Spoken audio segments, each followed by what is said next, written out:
Студенттер Алматы музейлеріне жиі баруды дәстүрге айналдырды.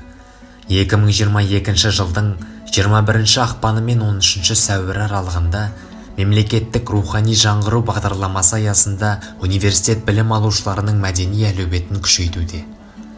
Әсем қаламыз Алматының тарихын, мәдени және рухани құндылықтарымен таныстыру үшін ұлтымыздың ұлт ұстазы Ахмет Байтұрсынұлының 150 жылдығы, мемлекет және қоғам қайраткері Дінмұхамед Ахметұлы Қонаевтың 110 жылдығы қарсаңында Алматы музейлеріне саяхат атты дәстүрлі жобасы ұйымдастырылды. Жобаның мақсаты шалғай аймақтардан, ауылдан келген студенттерді Алматының бай тарихы, құнды мәдениеті мен асыл руханияты жинақталған материалдық құндылықтарымен таныстыру болмақ.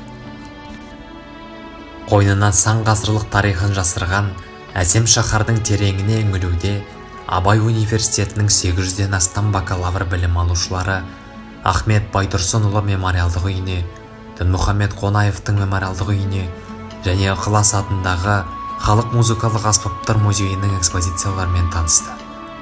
Арнайы әлеуметтік мәдени ынтымақтастықты арттыра беру үшін студенттер музейге 50% жеңілдікпен кіріп, тегін экскурсияларды тамашалауға мүмкіндік алды. Осылайша арнайы жоба көпшілік жас көрерменнің музейлерге бару мәдениетінің қалыптасуына айрықша ықпал етуде.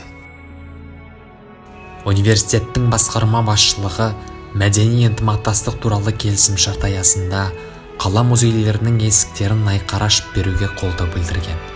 Алматы қаласы мәдениет басқармасының басшысы Ғани Майлыбаевқа және Алматы қаласының музейлер бірлестігінің басшылығына ерекше алғысын білдіреді.